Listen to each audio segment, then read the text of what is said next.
people who are supplying drugs. Or in continuation of this exercise, yesterday, Mandre police station has arrested one Israeli national called Yaakov Naor. He is around 28 years old, and from his possession we found dried mushrooms, another drug called psilocybin, and ganja. These drugs qualify under the commercial quantity, and relevant section of the NDPS Act have been invoked, and we are interrogating him to get more details about from where he had gotten the supply of these drugs, so that necessarily backward and forward linkages can be established. Now, if you have any more questions, you can ask. We are estimating that the total value of this drug in the international market is around 9 lakh rupees. Yes. So only one person involved or many more are involved in this? All this is right now a part of investigation, and we have gotten 7 days of police custody from the Honorable Court, and we will be interrogating him on all these aspects of from where he got this and where was he planning to sell them. But from our initial investigation, what it has revealed that they were using dark web to sell these to procure these drugs and sell these drugs.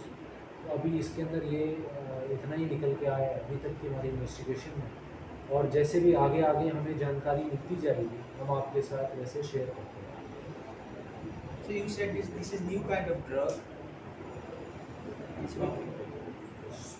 This is not a very common drug which is found in recent seizures have happened in Goa, and we are also exploring whether in past who were the criminals who were involved in selling these drugs, so that we can establish some linkages. उस पे भी काम चल रहा है. So based on the rarity of this drug, you are trying to establish a link with previous. नहीं, what I am saying is that we are exploring कि previously who the criminals who we have arrested under NDPS Act who were also dealing with such kind of drugs, उनको भी हम interrogate कर रहे हैं और उनसे भी हम निकाल रहे हैं ताकि some linkage can be established whether any common source is there. Yes. Okay. Thank you. Sir जो क्राइम रेट जो है इस डेज जो इंक्रीज हो गए बार बार 2 दिन हो गए. एक कल का एक केस है बांदोली में और मापसा में से एक शबिंग केस जो हुआ है. एक्यूज जो है फिलहाल अभी तक रेस्पॉन्डिंग है दोनों केस में. देखिए जो दोनों क्राइम हुए हैं इसके अंदर हमारी स्पेशल टीम्स फॉर्म हो गई हैं और बहुत ही जल्द आपको इनका पॉजिटिव एक रिजल्ट मिलेगा, and we are very close to working out these cases and we will soon share with you all the information. But इसके अंदर कुछ some press people have interpreted these as gang rivalries. इस तरीके से इसमें कुछ भी अभी तक हमारी इन्वेस्टिगेशन में निकल के नहीं आया है. जिन्होंने क्राइम किया they have all been identified and teams have been formed and very soon we will be able to catch them. Sir code of conduct लगा इसकी वजह से वायलेशन के वजह से किसी को सेपरेट किया है सर?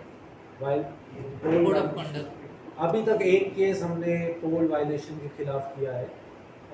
एक फ्लाइंग स्क्वाड ने एक कंप्लेंट दी थी मांद्रे पुलिस स्टेशन के अंदर.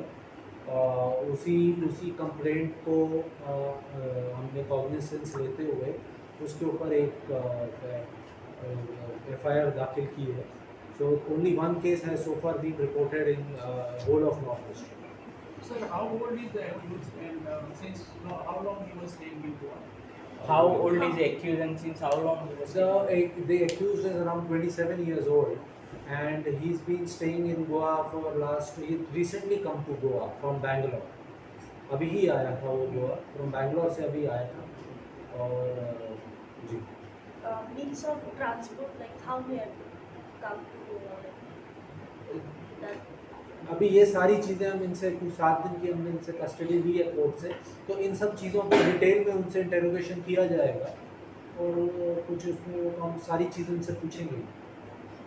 ड्रग का नाम क्या बोला आपने? साइक्लोसिबिन। वो अभी मैं आपको एग्जैक्ट लिखवा देता हूँ नाम, पर एग्जैक्ट जो अभी हमारे पास सूचना है जो वो ये है कि it is 136 grams of dried mushroom and 132 grams of psilocybin and also ganja, 140 grams of ganja. Thank you. Thank you. Okay, एक उस पे दे दे, इलेक्शन पे दे दो कंटिन्यू। हाँ, एक इलेक्शन पे दे दो। बोलो। Yes sir.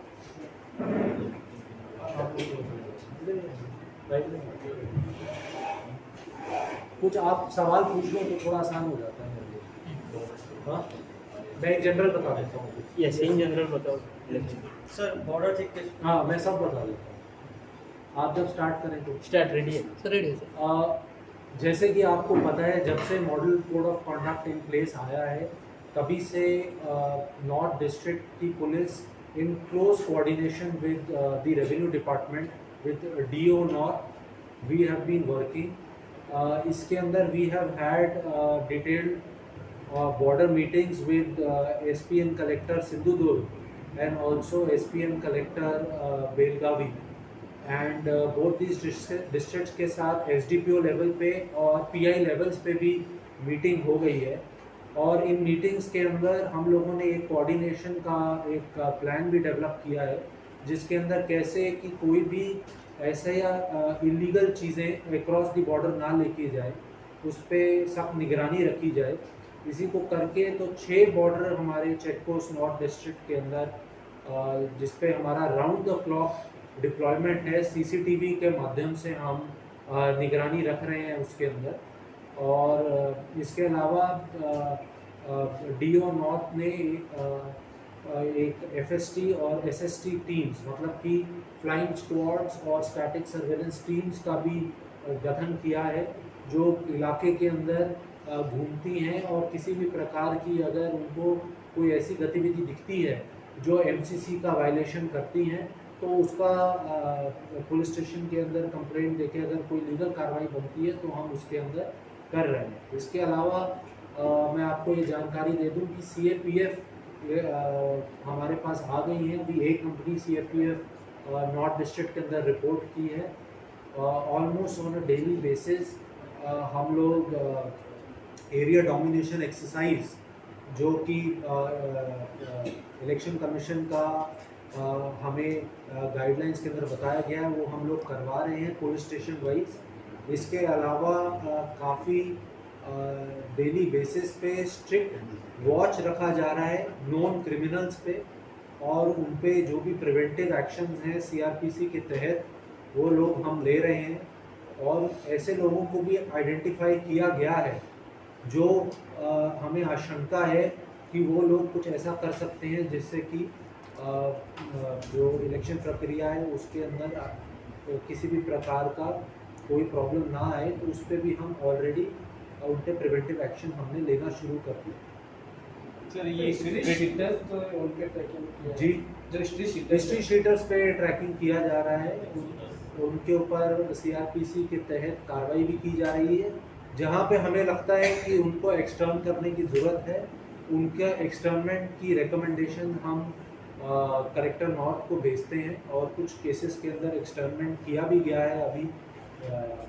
और ये एक कॉन्टिन्यूस प्रोसेस है जो चलता रहेगा चुनाव तक और उस चुनाव के बाद भी। ये क्रिटिकल और सेंसिटिव जो पोलिंग बूथ्स है उनका डिमार्केट किया गया है। देखिए, ये एक सेंसिटिव इंफॉर्मेशन होती है, ये प्रेस के साथ नहीं शेयर की जाती, लेकिन और ये एक्सरसाइज एक ऑनगोइंग एक्सरसाइज है, और इतना ही मैं इस पे कह सकता हूँ, और कुछ आपको नहीं बता। सर एमसीसी वायलेशन का कोई इंसिडेंट रिपोर्ट हुआ है? अभी तक हमारे पास जितनी हमारी जानकारी के अंदर हमने अभी तक एक ही मांद्रे के अंदर हमने एक केस रजिस्टर किया है जो एमसीसी वायलेशन को लेके, जो एक फ्लाइंग स्क्वाड की टीम ने हमें दिया था, उस पर हमने जो भी नेसेसरी एक्शन बनता है वो हमने लिया।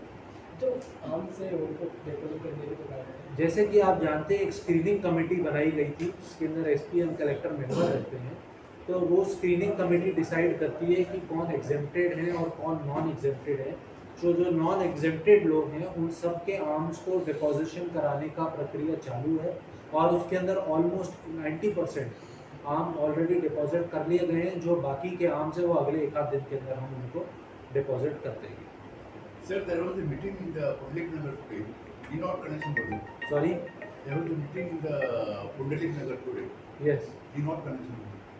अभी का meeting this meeting today, because we have to brief our staff, so there was just a general briefing for the entire staff regarding the MCC guidelines, so that the staff is aware of what are the guidelines of the election commission, and because they will be present on the ground, so this was a briefing regarding that.